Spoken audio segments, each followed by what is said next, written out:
नमस्कार, आप देख रहे हैं 7C हिमाचल आजकल और मैं हूं दीक्षा कोहली। खबरों की ओर रुख करने से पहले नजर डालते हैं अब तक की मुख्य सुर्खियों पर। शिमला नगर निगम का चुनाव फतेह करने के बाद गदगद माकपा, अब विधानसभा चुनाव की तैयारियों में जोर शोर से जुटी। तीसरे विकल्प को मजबूत करने के लिए पार्टी हिमाचल लोकहित पार्टी से भी मिला सकती है हाथ। इंटक प्रदेशाध्यक्ष हरदीप बाबा का बयान, आने वाले विधानसभा चुनाव में कांग्रेस की पूरी मदद करेगी इंटक। नैना देवी में एक नाले से महिला का शव मिलने से इलाके में मची सनसनी, पहचान मिटाने के लिए तेजाब से जलाया गया था मृतका का चेहरा। मामले की गहराई से जांच में जुटी पुलिस। ऊना में शुरू हुए 3 दिवसीय पीपलू मेले का शुभारंभ बीजेपी के प्रदेशाध्यक्ष सतपाल सत्ती ने किया, तो दूसरी तरफ जंजैहली के बूढ़ा केदार तीर्थ स्थल पर पवित्र स्नान के लिए उमड़ा जनसैलाब। और अब खबरें विस्तार से। शिमला नगर निगम चुनाव में कांग्रेस व बीजेपी के खिलाफ मिले जनादेश से मार्क्सवादी कम्युनिस्ट पार्टी की हिमाचल इकाई गदगद है। इन चुनावी नतीजों के बाद माकपा अब इस साल होने वाले विधानसभा चुनाव की तैयारियों में जुट गई है।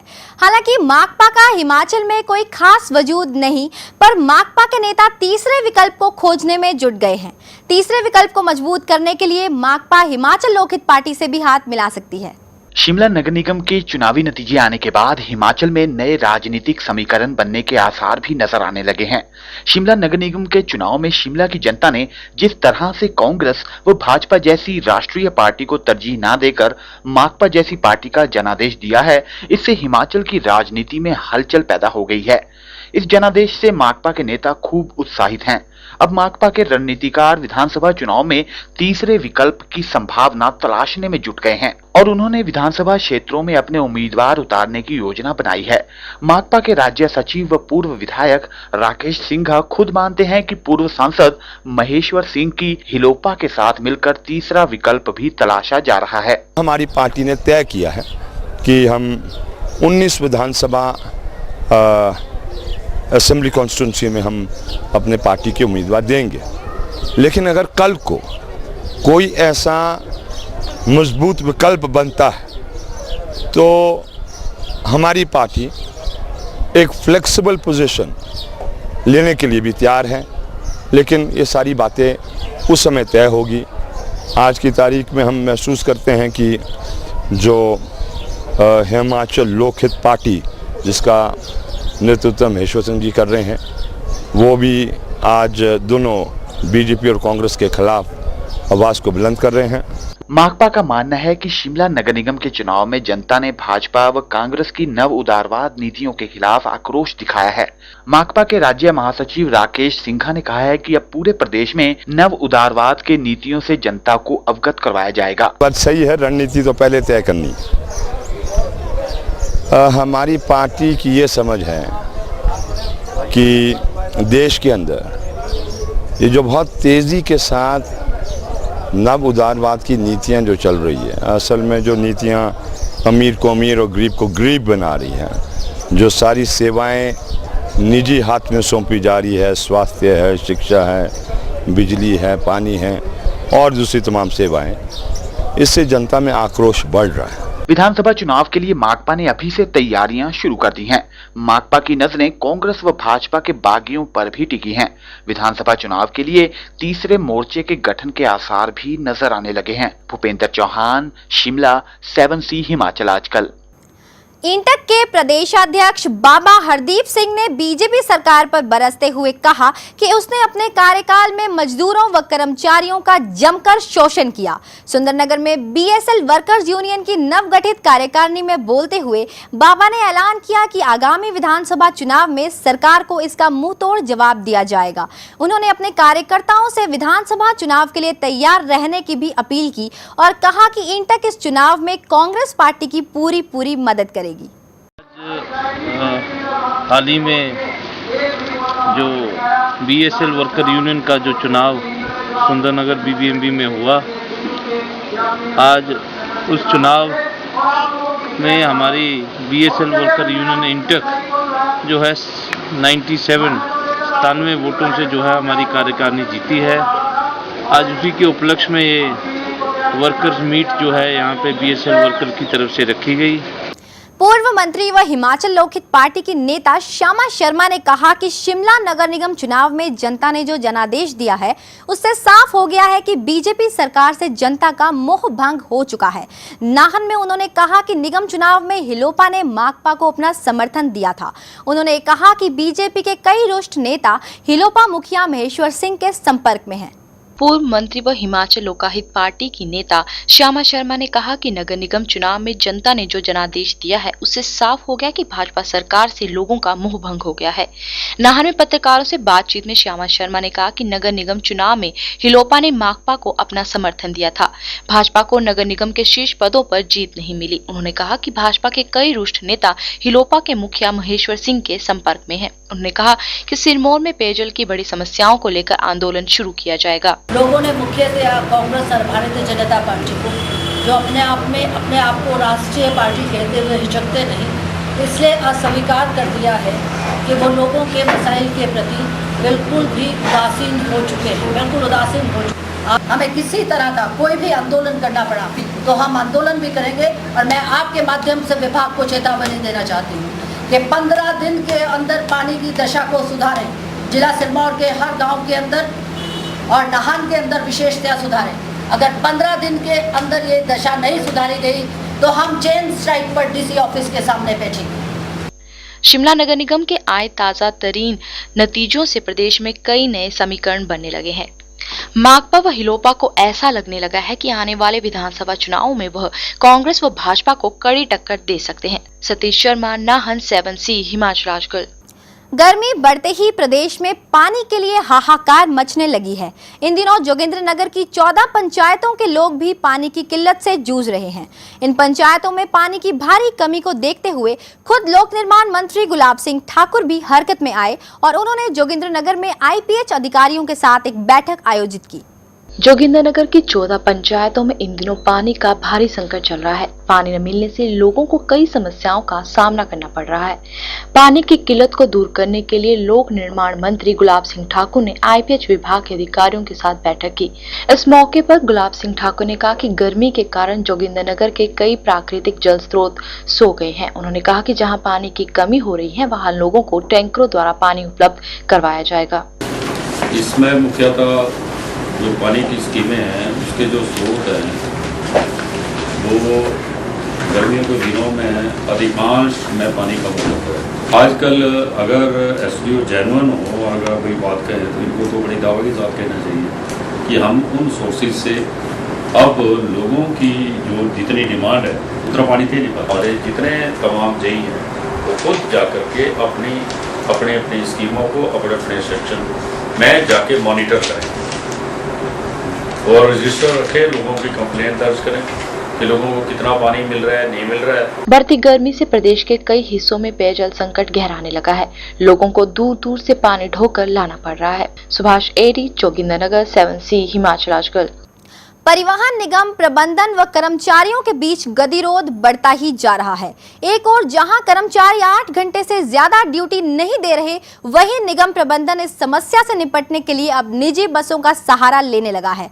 निगम प्रबंधन के इस फैसले से आंदोलनरत कर्मचारी और भी भड़क गए हैं और कर्मचारी इसे उनके आंदोलन को कुचलने के षड्यंत्र के रूप में देख रहे हैं। परिवहन निगम कर्मचारी संयुक्त समन्वय एवं संघर्ष समिति के अध्यक्ष शंकर सिंह ठाकुर ने कहा कि चालकों व परिचालकों के करीब 1700 पद खाली होने से निगम की सैकड़ों बसें वर्कशॉप में खड़ी हुई हैं। इसके अलावा अन्य वर्ग के कर्मचारियों के भी पद खाली होने से निगम का काम प्रभावित हो रहा है। उन्होंने कहा कि निगम प्रबंधन इन पदों को भरने की बजाय कर्मचारियों को आंदोलन को कुचलने का प्रयास कर रहा है।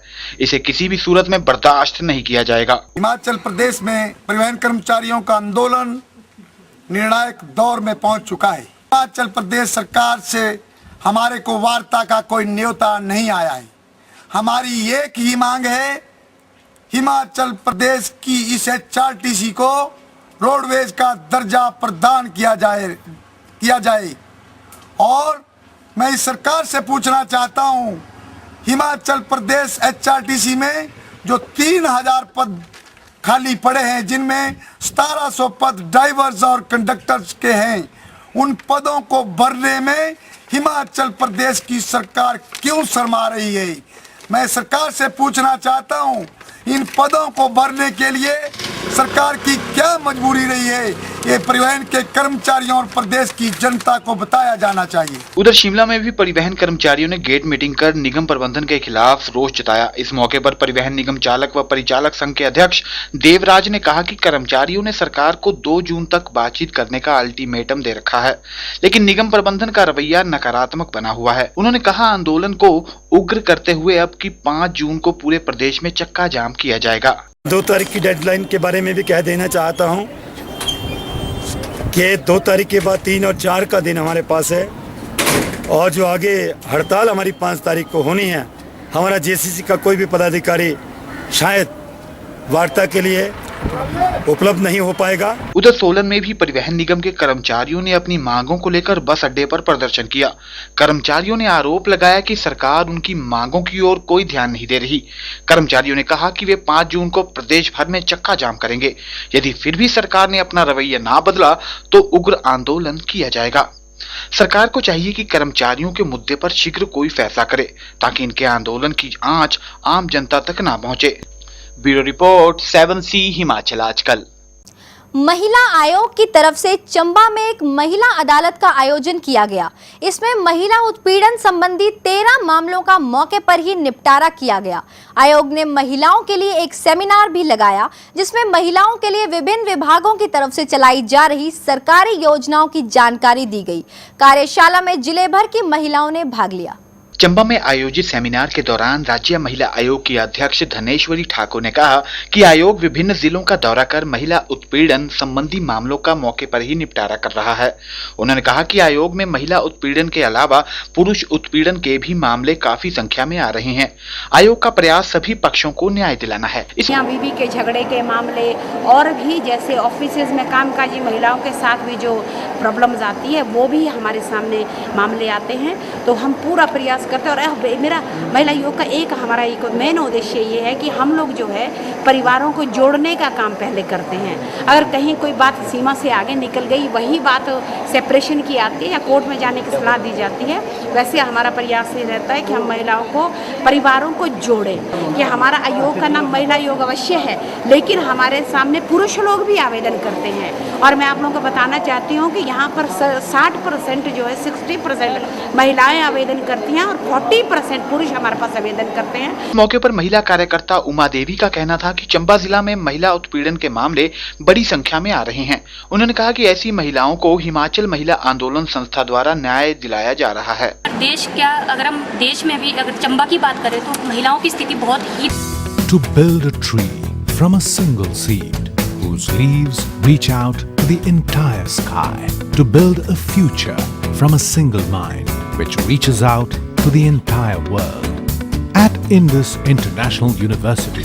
Programs offered are BTech, BCA, MCA, BCA MCA Integrated, MSc in Maths and Physics, Certificate in Graphic Design with BCA, MCA and BTech CSC, BSc in Hospitality Management, Bachelor's in Business Studies with Advanced Diploma in Banking, Diploma in Insurance Studies, Diploma in Total Quality Management, Certificate in Logistics Management, Certificate in Import and Export, Bachelor's of Commerce with Special Track in Accounting, MBA, MBA Executive, MA English, MPhil English.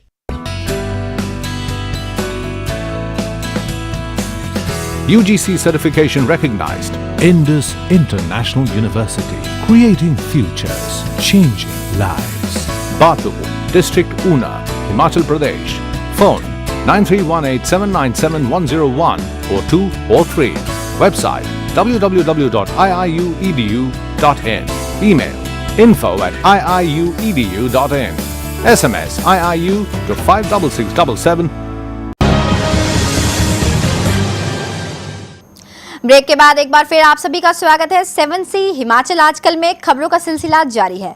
विश्व विख्यात शक्तिपीठ नैना देवी के पास एक नाले में एक महिला का शव मिलने से इलाके में सनसनी फैल गई है। महिला का मुंह तेजाब से बुरी तरह जलाया गया था ताकि शव की पहचान न हो सके। मृतक महिला की उम्र करीब 25 साल बताई जा रही है। पुलिस ने शव के पास ही नशीली दवाइयां भी बरामद की हैं। कोट थाना के अतिरिक्त थाना प्रभारी जगत राम ने कहा कि पुलिस ने हत्या का मामला दर्ज कर मामले की छानबीन शुरू कर दी है। विश्व विख्यात शक्तिपीठ नैना देवी के समीप एक नाले में एक महिला का शव मिलने से क्षेत्र में सनसनी फैल गई है। महिला का मुंह तेजाब से बुरी तरह जलाया गया था ताकि शव की पहचान ना हो सके। महिला की उम्र करीब 25 वर्ष बताई जा रही है। पुलिस ने शव के पास से नशीली दवाइयां भी बरामद की हैं। कोट थाना के अतिरिक्त थाना प्रभारी जगत राम ने कहा कि पुलिस ने हत्या का मामला दर्ज कर दिया है और मामले की छानबीन भी शुरू कर दी है। तो इसके बारे में पता नहीं अभी तक किस व्यक्ति ने मार के फेंकी है। इसकी आइडेंटिफिकेशन कराते हैं, पोस्टमार्टम के बाद देखते हैं इसको किस चीज़ से मारा गया या कोई पॉइजन दिए गए। किया था उसको बिल्कुल खत्म हो चुका है ना, इसको कह नहीं सकता क्या फेंका वो चीज़ तो फेंकी गई है इसको। गौरतलब है कि नैना देवी तीर्थ स्थल होने के कारण यहाँ श्रद्धालुओं का तांता लगा रहता है, जिसके चलते पुलिस को यहाँ ज्यादा चौकसी रखनी चाहिए ताकि आगे से कोई ऐसी अप्रिय घटना ना हो सके। मुकेश गौतम, नैना देवी, 7C हिमाचल आजकल। शिमला जिले के रोहड़ू इलाके की बदहाल सड़कों से न केवल लोगों को परेशानी हो रही है बल्कि इससे बसों का नुकसान होने के साथ साथ चालक भी डिस्क जैसी बीमारियों की चपेट में आ रहे हैं। ठियोग हाटकोटी रोहड़ू मार्ग को चौड़ा करने का काम पिछले कई सालों से चल रहा है और इस पूरी सड़क पर गड्ढे बने हुए हैं। यही हालत रोहड़ू इलाके की दूसरी सड़कों की भी है। इन सड़कों पर चलने वाली नई बसें भी खटारा हो गई हैं और इससे परिवहन निगम को भी भारी नुकसान हो रहा है। ठियोग हाटकोटी रोहड़ू सड़क मार्ग के अलावा रोहड़ू क्षेत्र की कई सड़कें बदहाल स्थिति में हैं। इन सड़कों पर गड्ढे बने हुए हैं। यही नहीं, इन रूटों पर चलने वाली बसों की आए दिन कमानियां व दूसरे कलपुर्जे टूट रहे हैं। चालकों की माने तो इन सड़कों पर लगातार बसें चलाने से वे डिस्क व अन्य बीमारियों की चपेट में भी आ रहे हैं। आजकल सर रोड की वजह से बड़ी प्रॉब्लम क्रिएट हो रही है क्योंकि बस एक रोड में जो है गड्ढे ज़्यादा है और जिससे जो है ड्राइवरों को जो है डिस्क प्रॉब्लम ज़्यादा हो रही है सर। और जो है बसों की जो है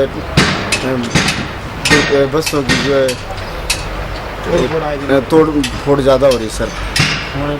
हाँ जी।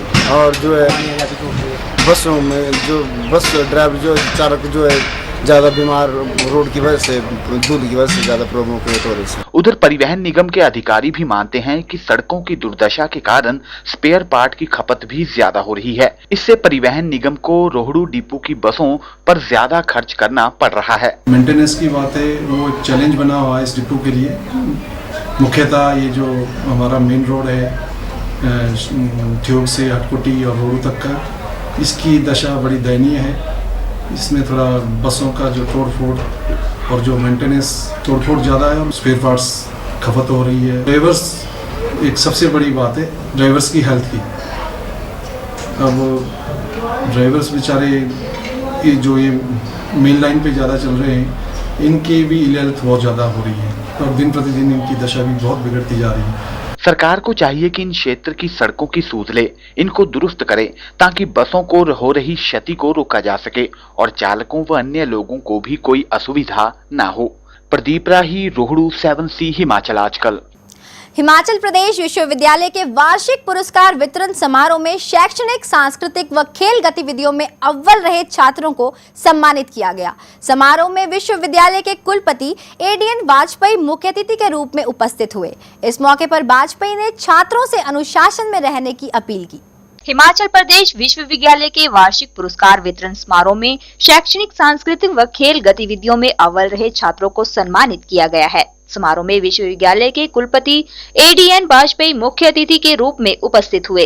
इस मौके पर वाजपेयी ने छात्रों से अनुशासन में रहने की अपील की। उन्होंने छात्रों को आगाह किया कि अनुशासनहीनता विनाश की ओर ले जाती है। जिंदगी में सफलता भी अनुशासन में रहकर ही हासिल की जा सकती है। उन्होंने कहा कि प्रदेश विश्वविद्यालय का नाम देश के अग्रणी विश्वविद्यालय में गिना जाने लगा है। इसका श्रेय छात्रों व कर्मचारियों को जाता है। यहाँ पर इस विश्वविद्यालय की जो सील है, इसकी मोहर है, इसकी जो उपाधि है, इसकी महत्ता को बनाए रखते हुए अधिक से अधिक निष्ठावान होकर के सेवा करने का प्रयास करें। हमारी आपसे अपेक्षा है कि इस विश्वविद्यालय ने आपके व्यक्तित्व के निर्माण में बहुत कुछ योगदान दिया है। आप अपने अपने जीवन के भिन्न भिन्न क्षेत्र में जो भी आप चुने उसमें आप सफल हो, भरपूर सफल हो, लेकिन सफल होना ही पर्याप्त नहीं है।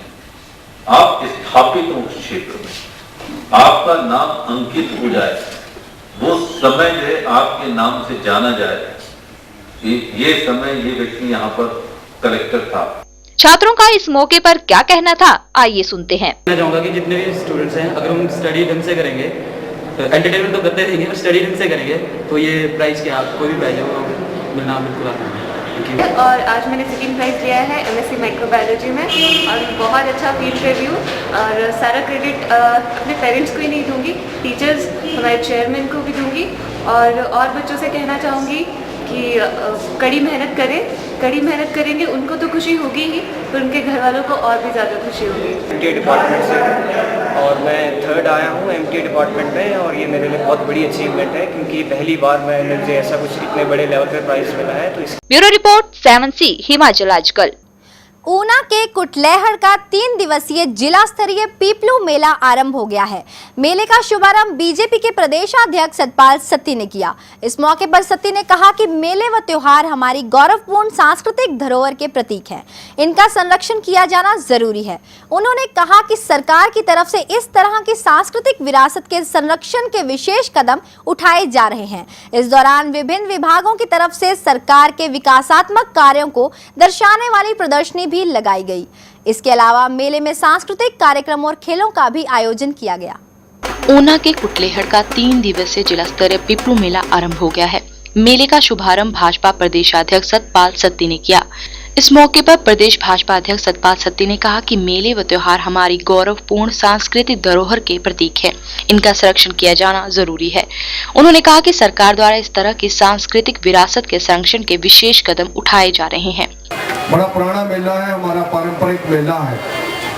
इन मेलों से हम सब का भाईचारा बनता है, हम सब लोग इकट्ठे होकर के बैठते हैं और अपने रिश्तेदारों को आजकल मिलने का शायद इन मेलों से बढ़िया मौका और कोई नहीं हो सकता है। अपने रिश्तेदार, अपने पुराने क्लास फेलो, पुराने मित्र सज्जन ऊपर लगता है, जिसमें हमीरपुर और ऊना जिला के लोग आपसी इकट्ठे होकर के जहाँ पर इस मेले का आनंद उठाते हैं। हमारी मातृशक्ति बहनें, नौजवान साथी इसमें आते हैं, इसलिए इस मेले का बहुत बड़ा महत्व हमारे इस पहाड़ी क्षेत्र में है। इस दौरान विभिन्न विभागों द्वारा सरकार के विकासात्मक कार्यों को दर्शाने वाली प्रदर्शनी भी लगाई गई। इसके अलावा मेले में सांस्कृतिक कार्यक्रम तथा खेलों का भी आयोजन किया गया। राजीव भनोट, ऊना 7C हिमाचल आजकल। निर्जला एकादशी के मौके पर जंजैहली के बूढ़ा केदार तीर्थ स्थल पर पवित्र स्नान के लिए जनसैलाब उमड़ा। सैकड़ों श्रद्धालु पैदल यात्रा करते हुए तीर्थ स्थल पहुंचे और यहां डुबकी लगाई। जंजैहली से करीब 10 किलोमीटर की दूरी पर स्थित इस स्थल में हर साल पवित्र स्नान किया जाता है। इसके लिए प्रदेश के विभिन्न हिस्सों के अलावा बाहरी राज्यों से भी लोग यहां आते हैं। जनश्रुति के अनुसार वनवास के दौरान पांडवों की तरफ से तपस्या करने पर यहां शिवजी प्रकट हुए थे।